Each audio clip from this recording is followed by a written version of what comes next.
Google Analytics. I'm sure you've heard of it because it's absolutely amazing. But do you use it for your business? That's my question. Hi, I'm Alison Vidotto from Push Business Training and Mentoring. And today I'd like to have a quick word with you about Google Analytics. Now, if you don't know Google Analytics, it's simply a tracking code that you can put into your website. And then when people come to visit, Google Analytics will drop in a little cookie into their browser and then it follows them around. So whatever they're doing on your site, you get to see it because Google Analytics will put it all together in a beautiful little report for you. And you can see it's really fascinating. It will give you so much beneficial information for your content and how you run your website. It will tell you which blog articles are being read and how they score compared to others. You get really interesting things. I've put in occasional book reviews because I enjoy reading. I'm always reading. And so occasionally I think, oh, I'll just do a quick book review.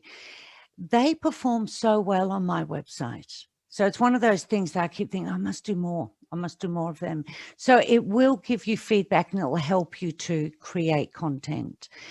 It will also give you great information about your avatar, the people who are actually visiting your website. And you can dig deep into Google Analytics, which of course we're not going to here, but it will give you like all sorts of demographics, age, gender, all that sort of thing.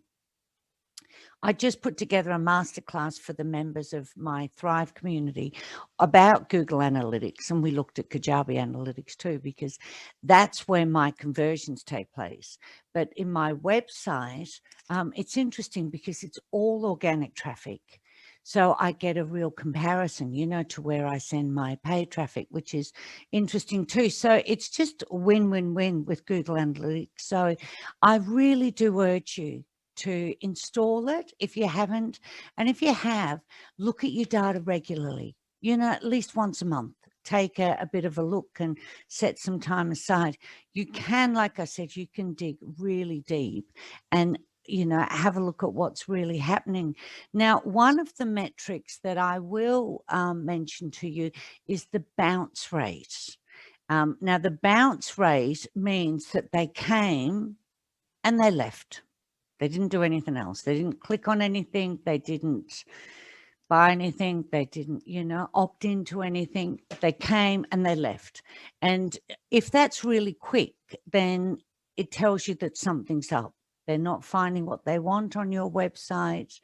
It takes too long for your page to load. So it's a good way of, identifying tech issues if you've got them. So if your bounce rate becomes really high, it's good to take a bit of a look why that's happening. And it can, we all do it. We get to a website and it's loading, back to search results we go. So it can give you, practical information like that too. But it also tells you if your bounce rate is way too high, then you can look and think, okay, I'm not engaging them. What can I do here to engage them quickly? On one of my other sites where I do have conversions and opt-ins, I managed to get my opt-ins from like 21% up to 61%. And it was reviewing analytics that gave me that information. So I then started monitoring it really closely and tweaking. So it's really, really helpful. And like I said, I'll now create more book reviews because I know visitors to my site like them. So that's something that I will look at. With a bounce rate, of course, the lower it is, the better. But Google Analytics doesn't technically know the difference between a good bounce rate and a bad bounce rate. So they just say to you, this is the percentage of people who come to your site and they don't leave that one page. They don't go any further.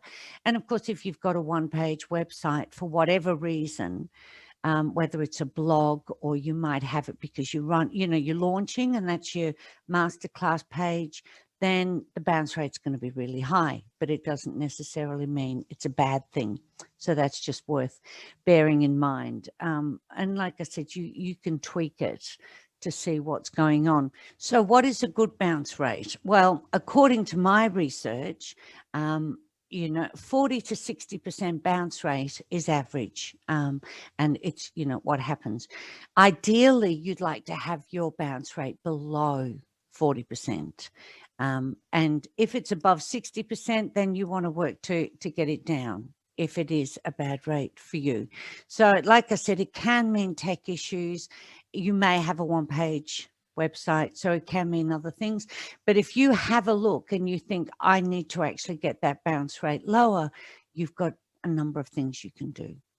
Make your content more engaging. Get them to opt into something. Make sure your load rate is not too slow. See if there's any tech issues going on. So there you have it. Have a look at your Google Analytics. See what's happening. See what your demographics are doing, and see that you're providing the content that will engage them. Let me know. I'd love to know how your figures look, and especially how your bounce rate is. Pop it in the comments and let me know. Have a great day. Bye.